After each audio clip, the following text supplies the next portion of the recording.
Do you remember where you were when you watched it for the first time? Maybe at the movies, maybe at home on a Saturday afternoon. Maybe you were 12 years old, maybe 40. But there's one thing almost everyone who saw Ghost agrees on. That pottery wheel scene stuck with them. That moment stayed. That feeling that love can cross anything, even death, stayed. Ghost premiered in July 1990. With a budget of $22 million, it became the highest-grossing film of that year, raking in over $505 million worldwide. No one expected it, no studio bet on it, and yet it arrived like a storm and never left.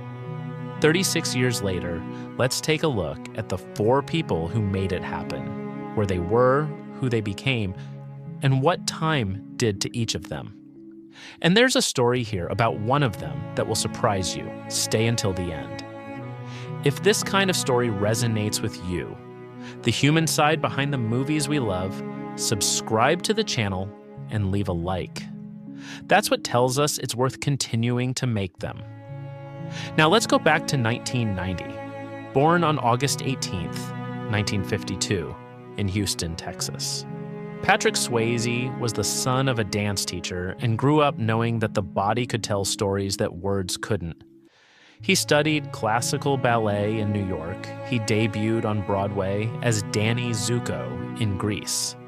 And then Hollywood found him and turned him into something the world didn't know it needed. A man who could be tough and delicate at the same time. Dirty Dancing in 1987 made him famous. Ghost in 1990 made him eternal. Sam Wheat was the man who learns to say I love you only when it's already too late. Swayze understood this character from the inside out. The emotional restraint, the supernatural urgency, the pottery wheel scene that didn't need a single word to say everything. For the role, he received a Golden Globe nomination. But what happened next is what breaks your heart. In January 2008, Swayze was diagnosed with stage 4 pancreatic cancer. The prognosis was a few months. He lasted 20. He kept working, filming the series The Beast for A&E during chemotherapy, refusing to stop, refusing to define his life by how much time he had left. In an interview with Barbara Walters, he said, "The only thing I'm not going to do is chase staying alive. You spend so much time chasing staying alive that you end up not living." Patrick Swayze passed away on September 14th, 2009 at 57 years old, 20 months after the diagnosis. His wife, Lisa Nemi, was by his side at their ranch in California. His favorite horse was brought over for a final goodbye. In 2026, he would have been 73 years old. Instead, he has something more lasting. Every time Unchained Melody starts, someone somewhere thinks of him. Born on November 11th, 1962 in Roswell, New Mexico, Demi Moore had a chaotic childhood. Her stepfather moved the family from city to city. 40 moves over the years. She dropped out of school at 16 to work as a model. She married early, started acting in soap operas, and battled addiction. And then, step by step, with a quiet stubbornness, she became one of the most powerful actresses in Hollywood. Molly Jensen was the woman who learns to let go, who learns that love sometimes means letting go. Moore brought a real vulnerability to this character, a fragility that seemed to come from a true place. The final scene of the movie, when Sam finally manages to say goodbye, only works because we believe how much Molly loves him. In 2025, Moore was chosen by People as the most beautiful person in the world and was included in Time's list of the 100 most influential people. At 63, she is living one of the richest moments of her entire career. Her performance in The Substance 2024, a body horror film she described as the most challenging role of her life, earned her an Oscar nomination for Best Actress, a Golden Globe, and the Critics' Choice Award. Critics called it her best film role in decades. She has new projects on the way, including Strange Arrivals, alongside Coleman Domingo. Demi Moore didn't come back. She arrived at a place she had never been before. Born on November 13th, 1955, New York, New York. Her real name is Corinne Elaine Johnson. Whoopi Goldberg grew up in Manhattan, struggled with dyslexia, battled addiction, and found in comedy a language the world could understand. She got on tiny stages, turned showbiz inside out, and then Steven Spielberg saw her in a solo monologue on Broadway and cast her in The Color Purple. The rest is literally art history. Oda Mae Brown was originally intended for a different actress. Tina Turner, Patti LaBelle, and Oprah Winfrey were considered. It was Patrick Swayze who insisted on Whoopi Goldberg when the studio hesitated. When she won the Oscar for Best Supporting Actress, Swayze was one of the few she thanked. Oda Mae was the comedic heart of the movie, the fraud who, against her own will, discovers she is capable of something genuine. Whoopi balanced the humor and emotion with a precision that few can achieve.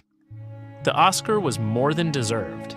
In 2026, Whoopi Goldberg is 70 years old and is, where she has always been, on the move.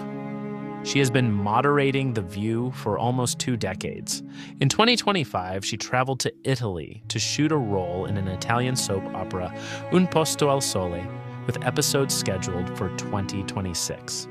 She said, with that honesty, that is her trademark.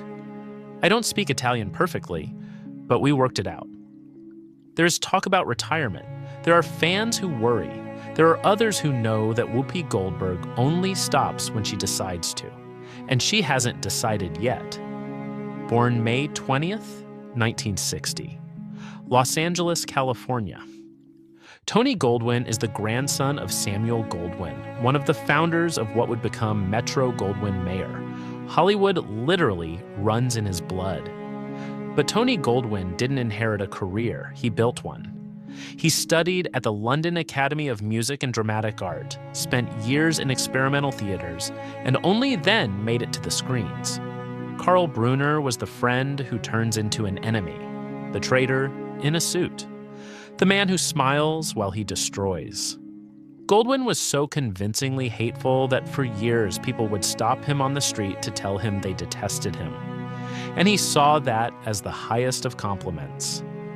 In 2026, Tony Goldwyn is 65 years old and is probably busier than at any other point in his life. He is in the cast of Law & Order as District Attorney Nicholas Baxter, has a recurring role in the award-winning HBO comedy Hacks, and just premiered in the movie One Battle After Another. Recently, he co-directed Che Joey, a musical production at the Arena Stage in Washington, D.C. The man everyone hated in Ghost has spent the last few decades doing the exact opposite. As a humanitarian activist, an ambassador for Stand Up to Cancer, and a board member of the Innocence Project. In April 2026, he will receive the Humanitarian Spirit Award from AmeriCares.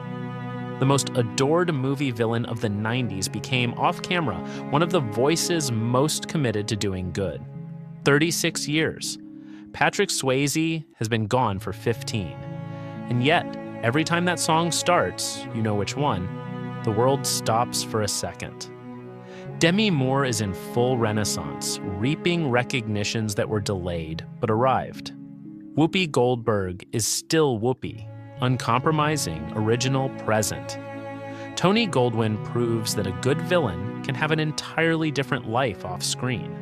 Ghost taught us that love doesn't fit into a single mold, that it crosses doors, crosses time, crosses even silence.